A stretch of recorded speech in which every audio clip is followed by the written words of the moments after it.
This company's never been more profitable. You mean hugely profitable? I like it. DavePorter.com presents The Profitable Cleaner, a podcast on commercial cleaning sales and entrepreneurship. The one podcast that's not afraid to discuss real sales strategies with real cleaning professionals that produce real profits and real results. All right. What's up, everybody? Welcome to The Profitable Cleaner. This is going to be an exciting episode. We haven't had somebody come in and speak about this, but I've been in rooms with this guy too many times, and all I know is I don't think I know anybody more disciplined than he is and as intense as he is, which is a good thing. So I just wanted to welcome Mr. Michael Durst, CEO of OOMPH. Welcome to the podcast, brother. Appreciate it. Glad to be here. Now, just to make sure, because people are probably thinking Angel's about to have a stroke because he's just making a noise, but I'm not. Can you explain to people kind of like what OOMPH is and a little bit about you, brother? Sure. Yeah. So basically, OOMPH is an at-home fitness app. So that's the company I started with my two partners, and we do at-home workouts with equipment, without equipment, really just help people transform their lives. It's something that, fitness really transformed my life on a personal level, like early on in my life. So that's something that we try to do with our clients. And yeah, so basically it's an at-home workout app. We're now doing some coaching as well. And we also do some nutrition with supplement and things of that nature. Cool, man. Well, you're probably wondering like why in a podcast that commercial cleaning CEOs, owners, business people, salespeople listen to, why are we bringing a CEO of OOMPH, right? A fitness app. Like, it's a little more to that. And I think you'll get the answer if I just ask a simple question. And first things first, Mike, can you highlight some of your accomplishments? There's one in particular that I love, but can you highlight some of your accomplishments and how'd you end up here, man? All right, yeah, cool. I'm trying to think of what you think one is that you know. So now I'm going back through my mind bank. But yeah, so basically, I think one of my biggest accomplishments is just the company OOMPH that I have a part of. So basically, we've got almost over 300,000 installs at this point in time. Tens of thousands of members working out. So it's really cool to see just all the hard work and effort that you put into a business, into a company, and you get to see, clients on the other side reaping the benefits and, transformations and workouts and just people having a blast and, staying fit and healthy. So that's one thing that I think is my biggest accomplishment because, as you know, Angel, I used to work in advertising and I was really unhappy in that industry. I actually had a really fantastic job. I had a fantastic boss. They gave me a lot of freedom. I had like 4 weeks of vacation, trips to Europe, all these things, but I was advertising products I didn't believe in, I didn't care about. And oftentimes it would be for companies that I ethically didn't, support at all. So it was really like, I just wasn't happy there. So I think, having a purpose-driven company that I'm able to help hundreds, tens of thousands of people with is one of my biggest accomplishments, one of the things I'm most proud of, because I left a very safe, very comfortable position in an advertising industry with a lot of upward growth and potential. And I basically just threw it all away. And I literally had people tell me like, you're nuts. I had people straight up to my face be like, what are you doing? This is the wrong move. Don't leave. Don't do this.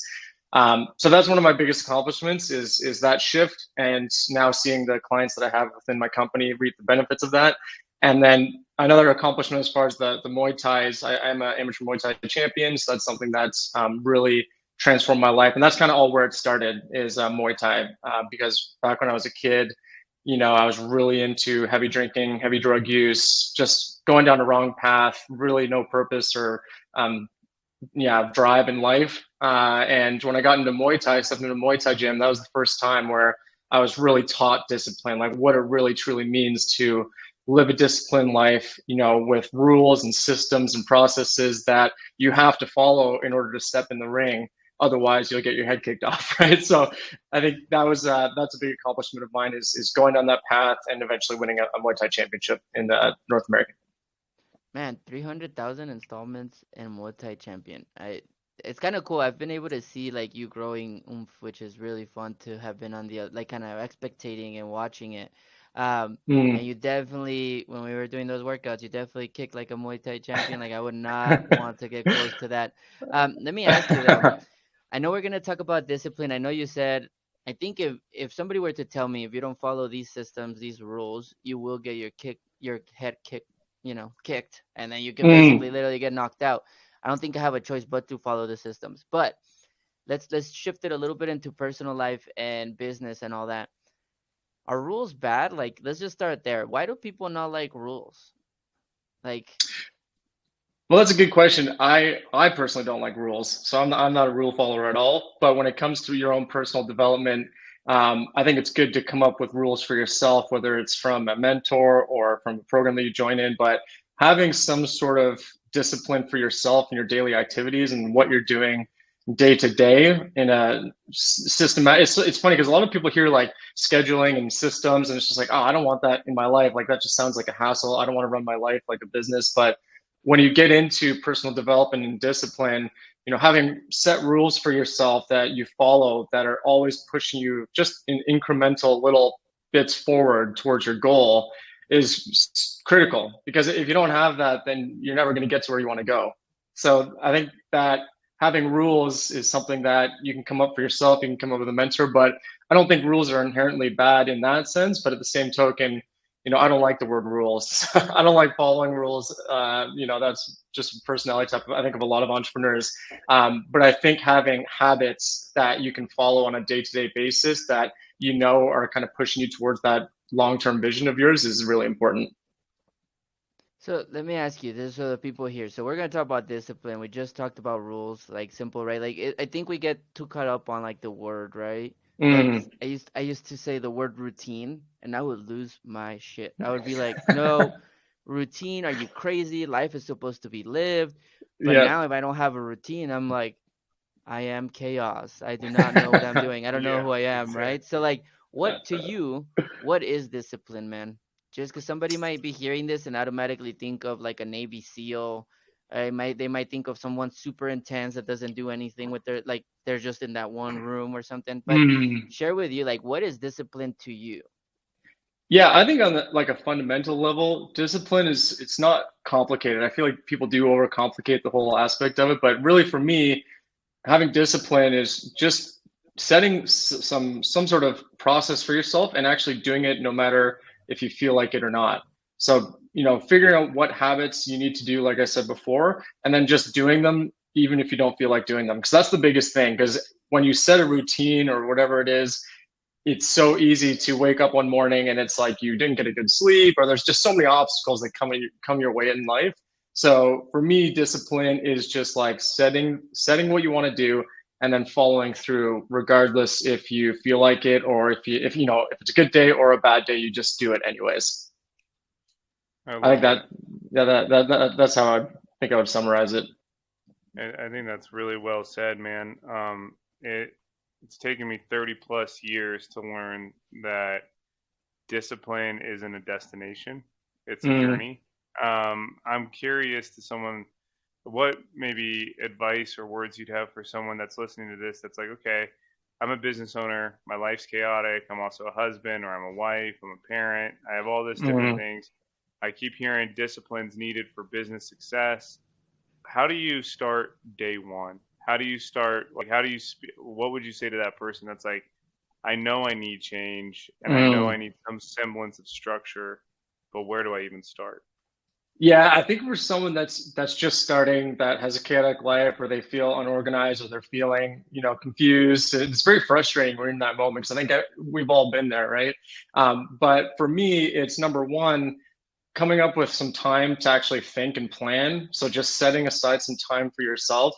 And this is it's something I even say in the fitness space with our coaching clients. It's like, if you don't find time for yourself, typically that's because you're a mom, you're busy with the kids, you're taking care of everyone else, but you're not taking the time to take care of yourself. So that's like step one, is like commit to, okay, you know what?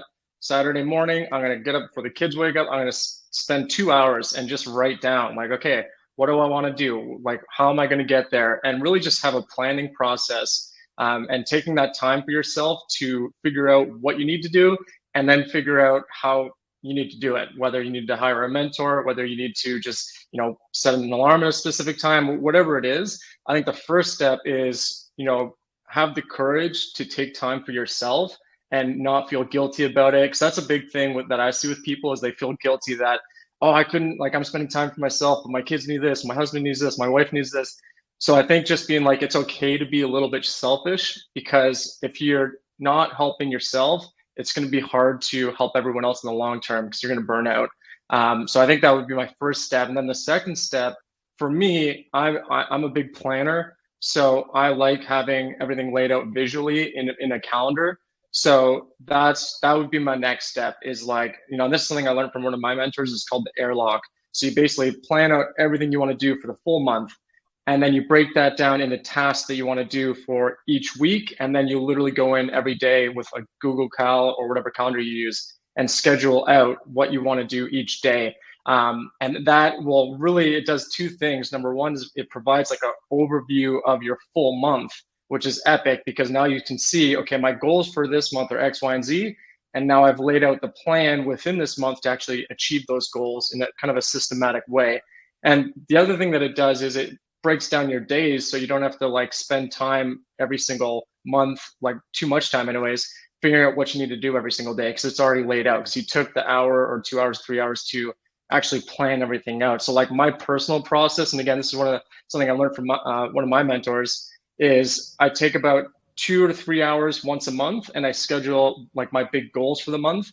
And then every week I schedule out my goals for that week. So I do like every Friday night, I do a weekly planning session where I schedule out the week and then I break that down into days and I move the tasks into specific days into my calendar. And, there's a great saying, show me your calendar and I'll show you your life, right? So if you have a calendar and you got all this white space and nothing's planned, then you're kind of living in chaos and you're not sure what you're doing every day. But if everything's planned out, then, you're set. You don't have to spend the mental time and energy to figure out what you're doing day to day. And I think a big hiccup with that whole process that people have is that it feels too overbearing or too much, but it's actually not that bad. Like when you just start doing it and you get into the habit, I think what is really scary for people is this whole, like I said, the concept of having your days planned out to the minute. It's just like, whoa, I don't want to live on this. Like, it's like what you were saying, Angel, like I want some freedom. I want some spontaneity, but you can still have that. It's not live or die. If you decide, what, I'm taking today off. I need a break. I want to go to a concert, whatever it is. But when you get into that habit and you overcome that initial hurdle and you just start planning your months out, it just has a massive effect on your life because you're going with positive momentum that's actually systematized, that you've actually taken the time to think about and execute on. No, I really enjoy a lot of the things that you were saying right now. I'm gonna touch on a few points before I forget them, but I think that allows you to kind of not be reactive versus proactive, right? So like a lot of people, I think I saw a quote from, who was it?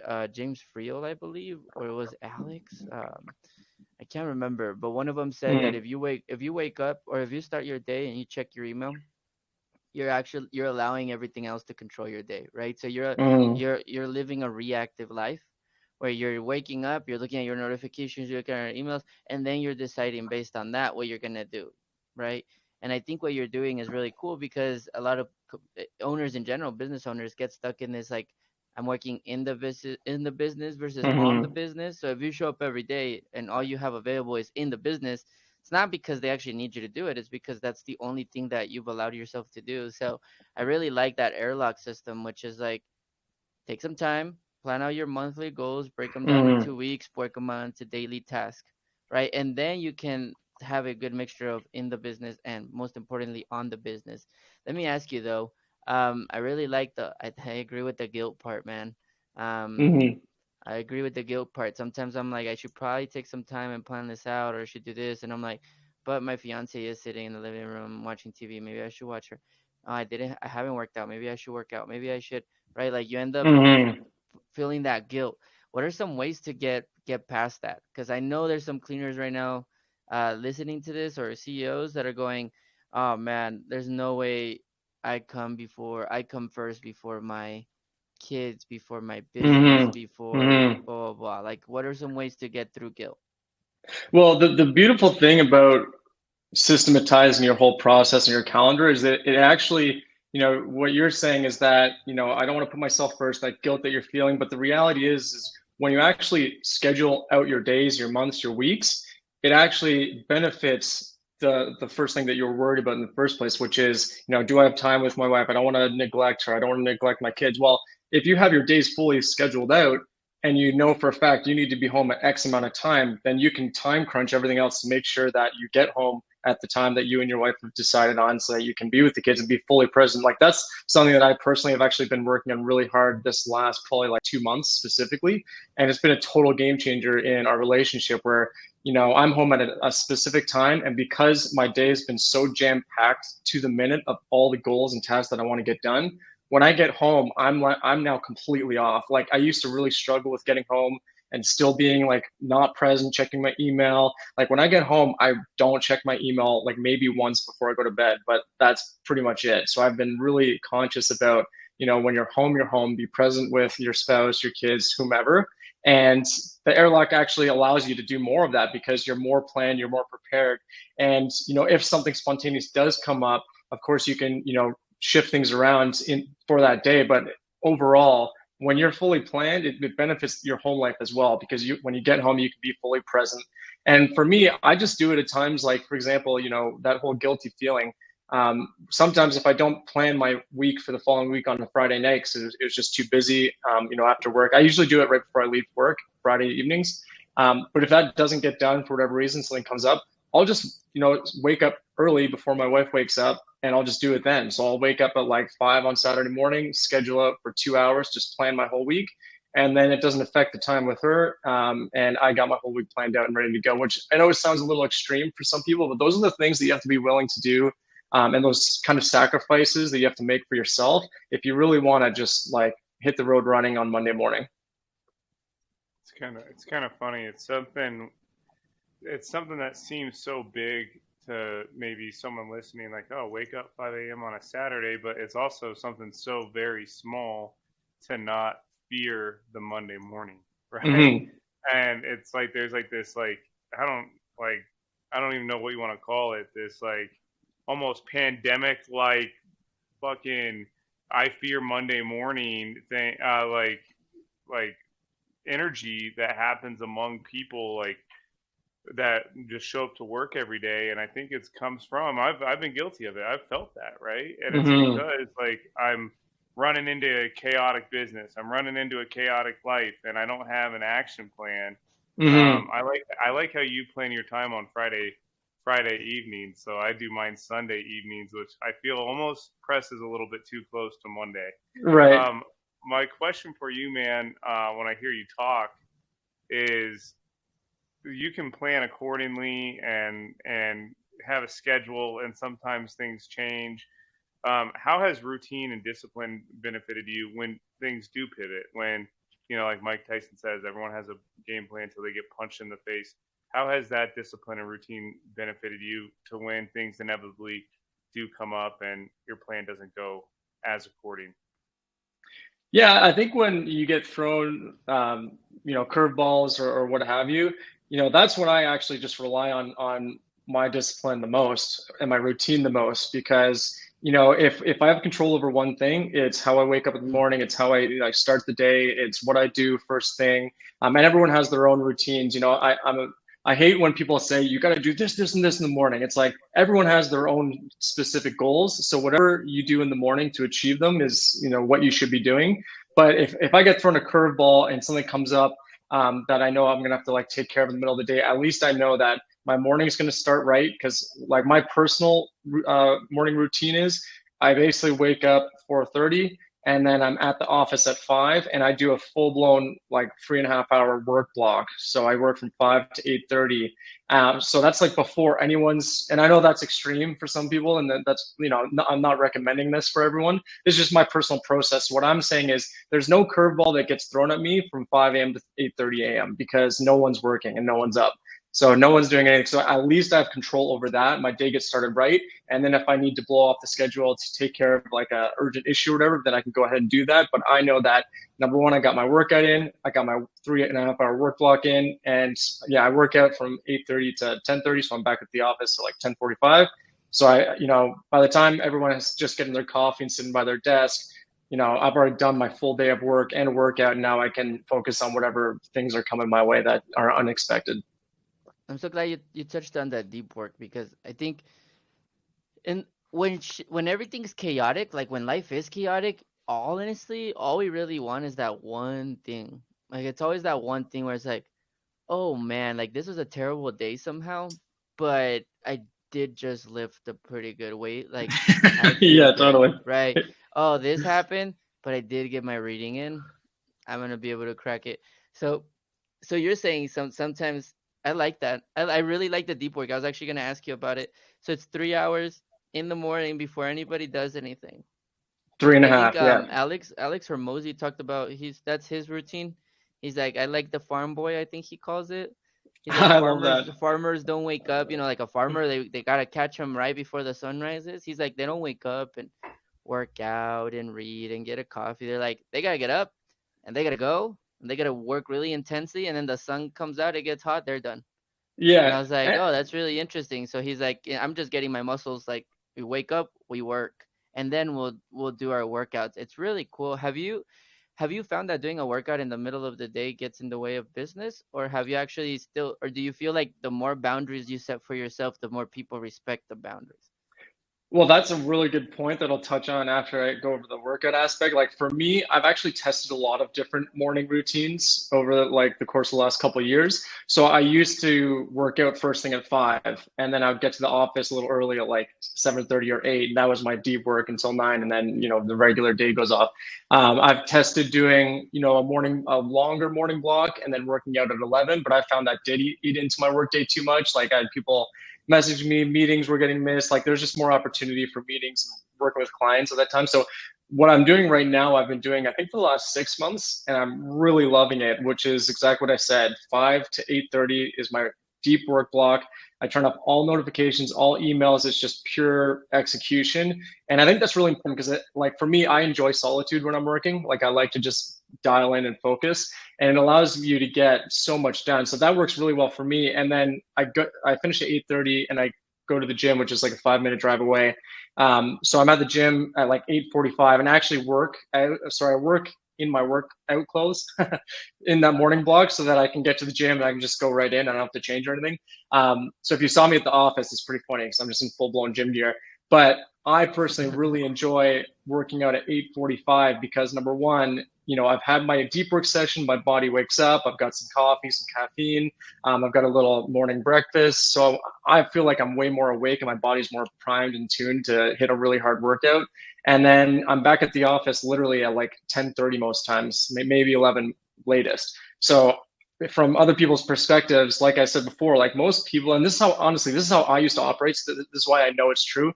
And when I was in advertising, it's like you roll in 9:30, have a glass of a cup of coffee, you chat with your coworkers, you get to the desk. Like literally, you don't start work until like 10:30 anyways. That was my experience personally, because I when I wasn't driven like I am now, I would just be like, yeah, whatever.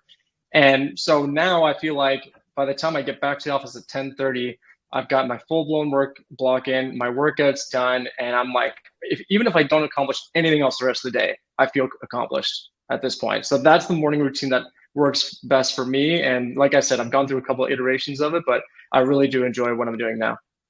I really like that, dude. I think a lot of people, I always say like deep work is deep work. Like whenever you're in the zone, you're in the zone. And I love that you allow yourself to build the zone. A lot of us wait till I feel like it, but you don't have a choice. You get there at 5 in the morning. It's like, let's go, right? There's no way that someone's gonna disturb you, and there's no way you're about to waste 3 hours doing that. So you're able to work on the business and not just in the business, which is really cool.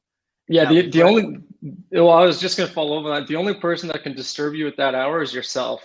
And that's why I think as far as like, I think it's kind of, we're shifting into like a more productivity tips right now. For me personally, it's like when you do those, and I know you do this, Angel, as well, but like when you do these work sessions. And like I said, you have to find the morning routine that works best for you. Some people may be like, that's freaking insane. I'm never going to wake up at 5. Like, that's cool. Like, I know entrepreneurs that literally don't do anything until 11 and then they work till 1 in the morning. So it's not like you have to wake up early to be successful. But going back to the deep work part, for me, it's really important to limit social media, turn off email notifications, desktop notifications, phone notifications. Like, literally, I don't have anything distract me. I don't know if you've read Deep Work, that book, but it was really good because it talks about how when you get distracted during a task, it literally takes your brain 15 to 20 minutes to get back into that flow state that you were in previously prior to that notification going off. So that's one thing that's really important for me is when I'm doing a task,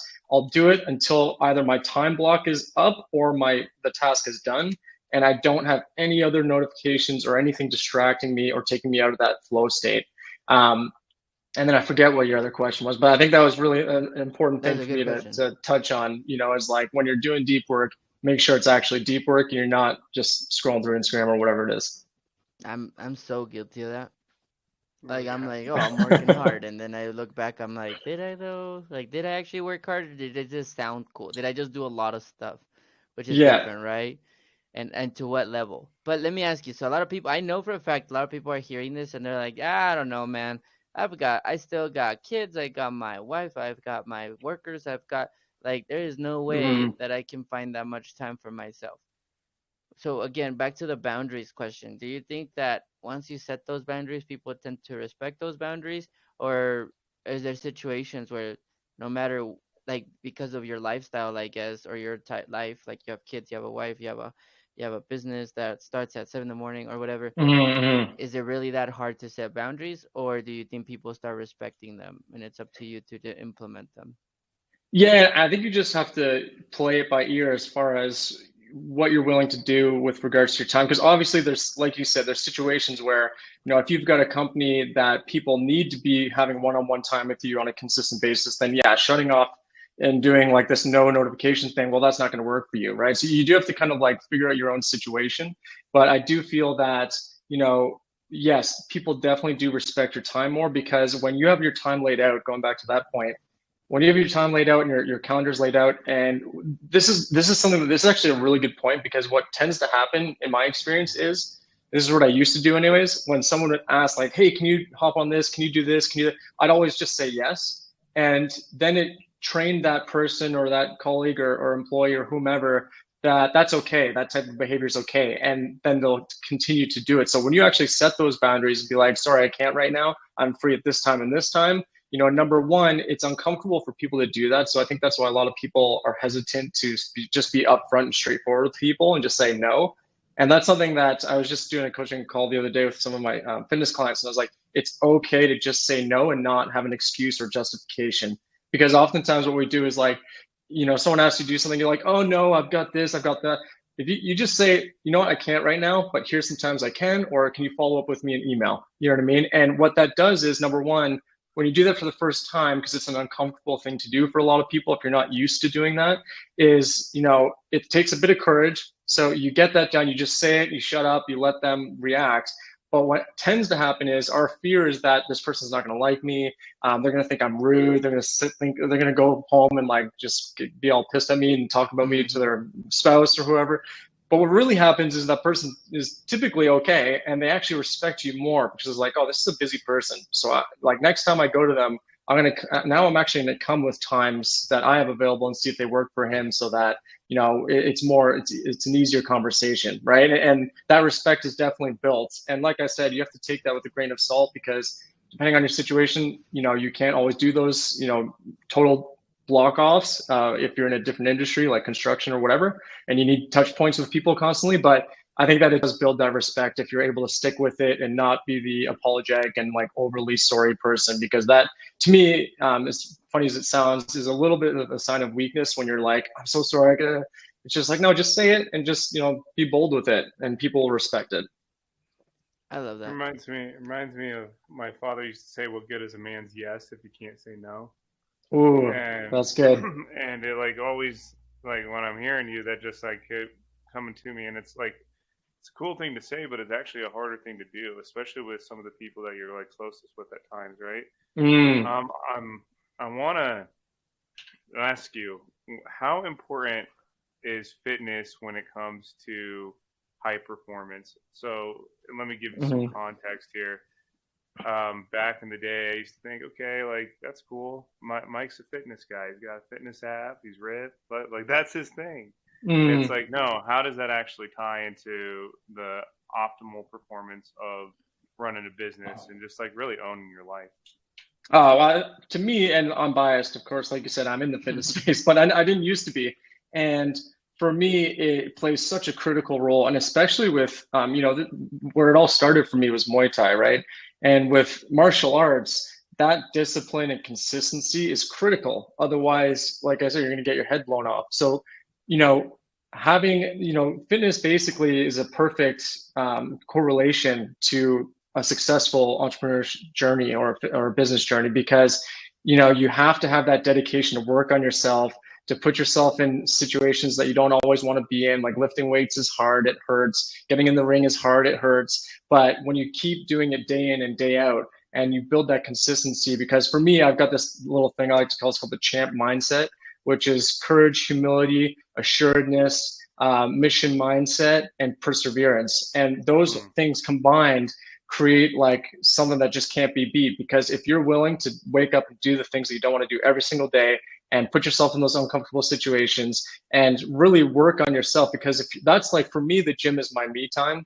That's my like meditation time. Like I just put my Oh yeah. headphones on, I just zone out. It's like, that's my me time. And I could not imagine life without it. And I know it's funny to say, but like, because I was not like that at all in the past. Like it really took me time to build up to that.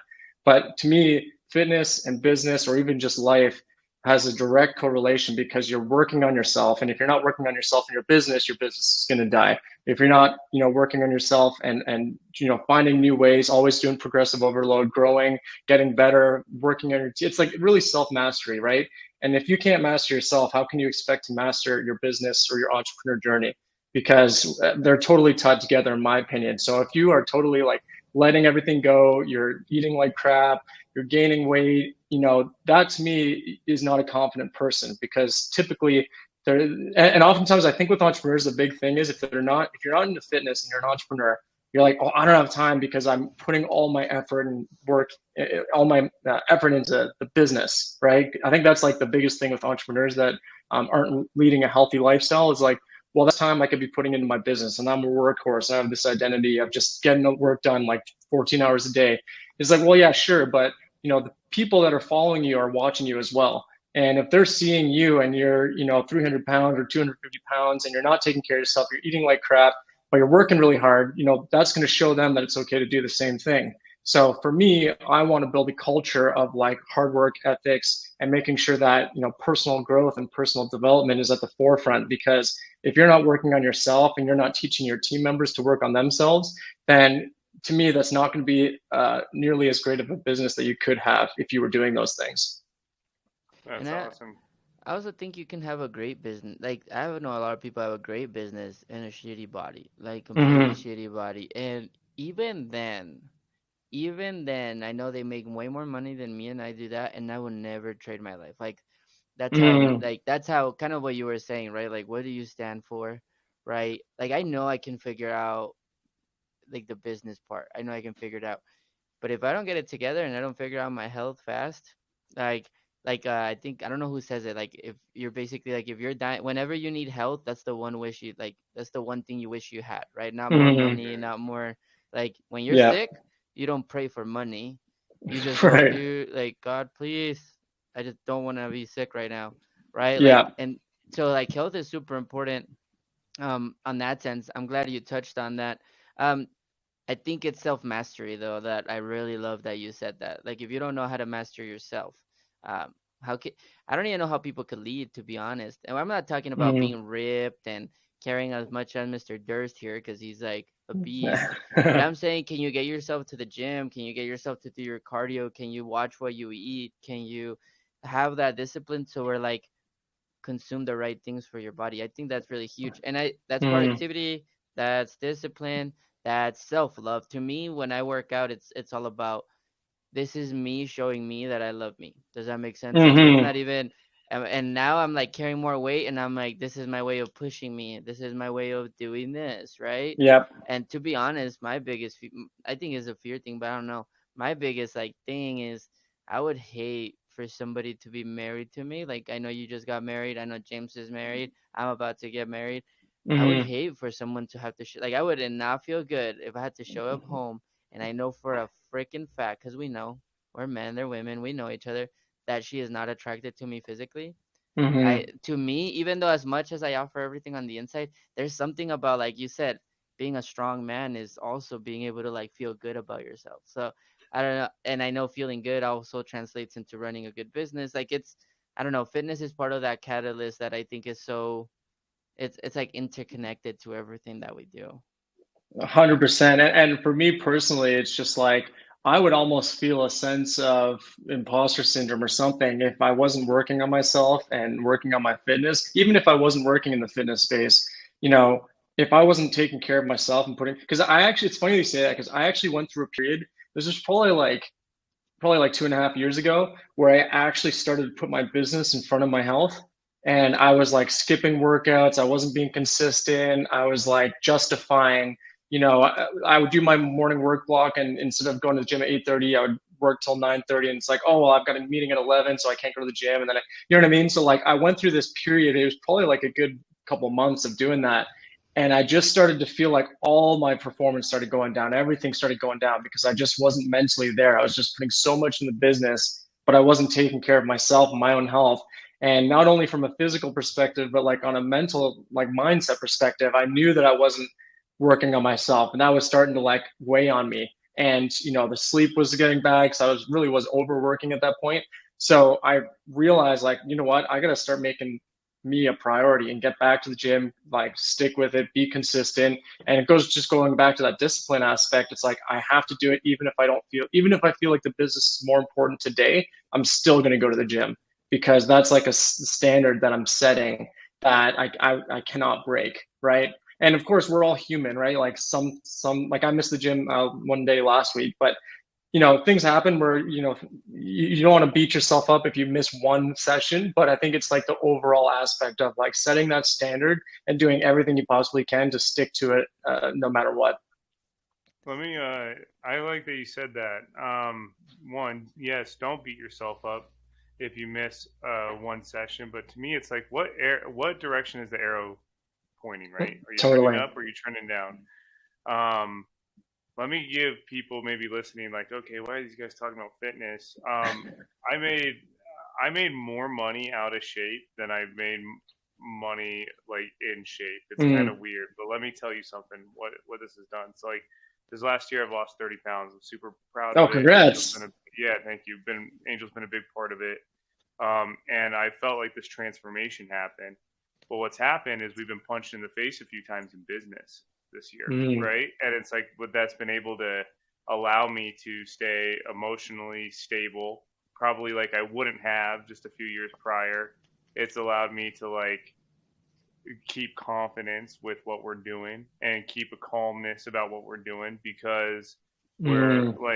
I have a different sense of self, right? So if you're listening to this and you're running a commercial cleaning company and you're like, well, yeah, I know I need to get healthy. We all, I think, innately know that, but we're like, what's the big emphasis on it? It's like, well, when shit's not going good in your life, you're going to have a better sense of you to be able to have a different control and reaction to everything going on. That's like what I've noticed. So Mm. um, I love the fact that you're talking about um, staying consistent, but also staying true to who you are. And something I hear when you're speaking, Michael, is like you're not too afraid to evolve your routine, evolve your Mm. workouts. Obviously, I have a question and maybe this might be backtracking a little bit.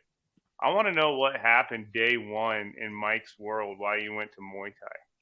Like what like got you in the gym day one? We probably should have started out there, but I Okay. am curious. It keeps coming to me, and I can't get off this conversation without asking. All right, cool. Well, first off, congrats on the 30 pounds. That's a big deal, man. Yeah, That's thanks, awesome. man. Yeah, that takes a lot of work. So what happened? So at that time of my life, so I started drinking at like, 13 years old and was, just in an environment with, for whatever reason, my school is just big drinkers, big partiers. So that started pretty young, started smoking cigarettes at 14. By university, I was smoking a pack and a half of cigarettes a day, smoking weed 5 times a day, getting involved in like heavier drugs like cocaine, MDMA, all these things. And that's kind of where I was in my life when I first was going. And at that time, I was still going to the gym. I would go to the gym like a couple times a week, just do weights. I had no clue what I was doing, and literally never saw results.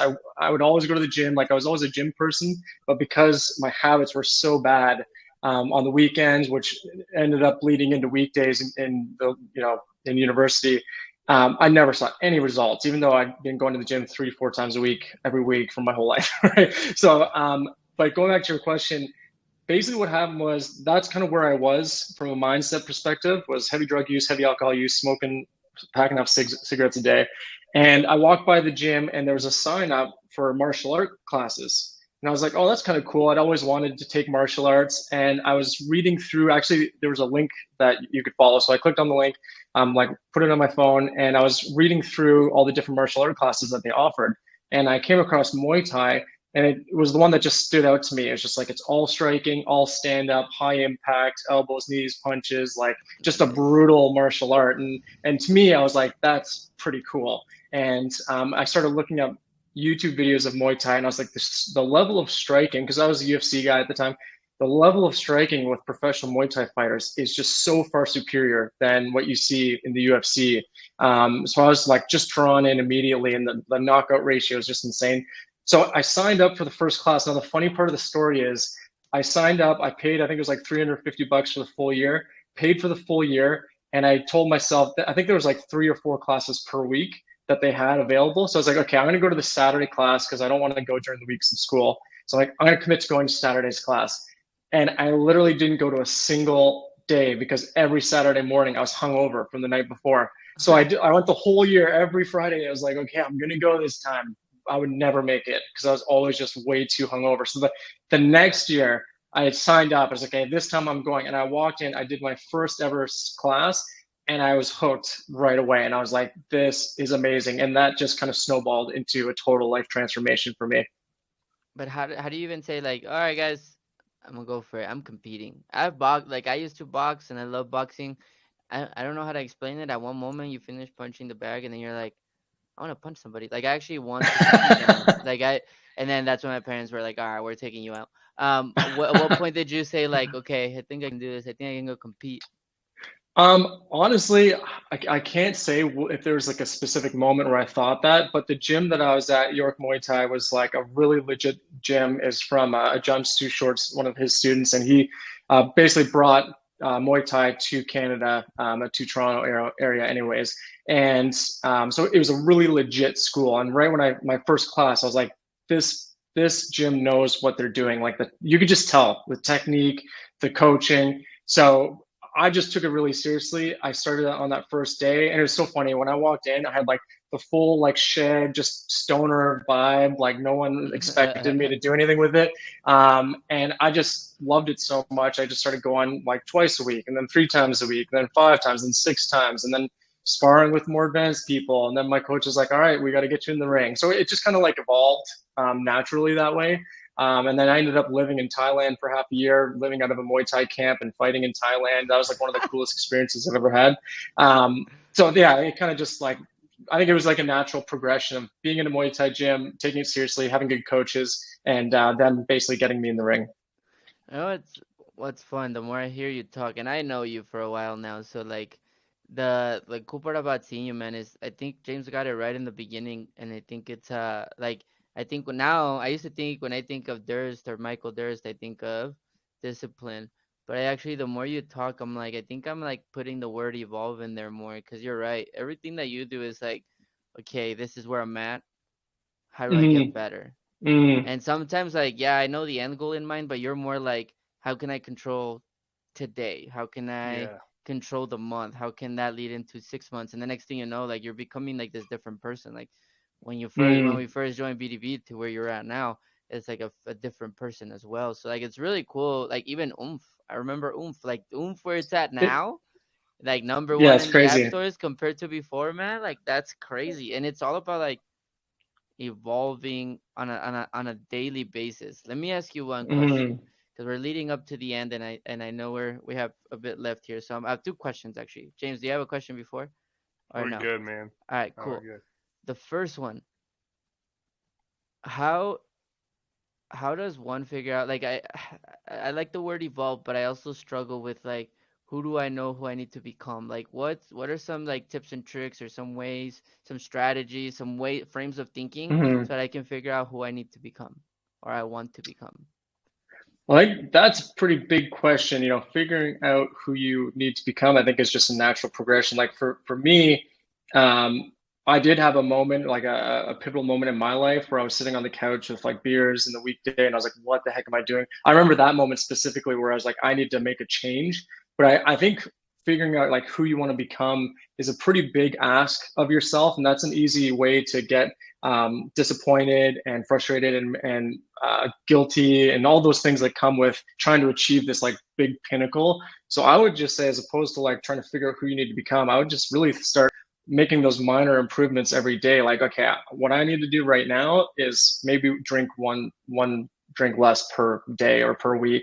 And it's like you said, it's like a natural, just slow progression where you're always challenging yourself and moving forward. And I think, of course, it's really important to have role models and mentors. So that's like one of the fastest ways that I've personally grown. I know you're involved in some business groups that I'm in, Angel, but like being around people that you feel like you want to be like, or that you feel have the growth mindset is super critical. And that's something we haven't really touched on, which is your environment and who you're hanging around, who you're talking to, who you're communicating with on a daily basis. So for me, it's like figuring out who you want to be is more so just trying to do things that you don't want to do anymore, and then hang around with people that you want to be more like.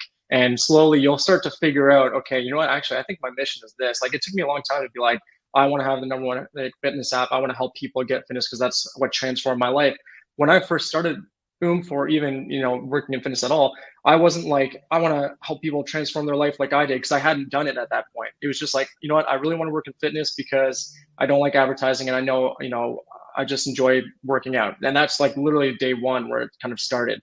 So I think it's really about starting somewhere and not creating this big overarching like thing that you need to achieve, and more so just having those small daily steps that you take where you know that, okay, this feels good, I'm going to try this today and next week, and then maybe add another habit, and slowly it just evolves into who you are. I love that. I'm glad I asked that question because I think that you answered it perfectly, right? I used to do that all the time, man. I used to like paralyze myself because I was like, well, who do I want to become? What's my big why? What's my big this? And then at first, Yeah. some mentors are like, all right, hey, buddy, I'm gonna need you to shut that down. I'm like, you'll figure out your why, and you'll become whoever you're meant to become. Like that's actually like you don't even know who you're supposed to become. And so if you try to like create this falsified image based on what you know now and what you do now and who you Yes. should be, it's like that's actually not, you're never gonna end up that person. Now if you just keep progressing, like it's cool, I progress and then I'm like, oh, I like this now, like this is interesting, I've never even Yes. experienced this. Oh, this is who I am. Oh, this is who, and then you start like evolving like you said, and Mm. you're not really going for that big pinnacle, you're focusing on taking action, and I think that's Yeah. like really good. And I think one thing to add on to that, because I know you've got a lot of business owners that listen to your podcast, it's like that's something I also did with my business, where it was like, I think a year and a half ago, where I had a really big breakthrough because I had this big idea of like, I think it's really important to have goals, and you should have really big goals, but I think getting attached to them on a fundamental level emotionally is a bit of an issue. It was for me anyways, because I was like, I want to get here and I want to do this. And those are all good things to have. But because I wasn't achieving them in the time frame that I thought was expected or reasonable, I was getting really down and upset and pissed off.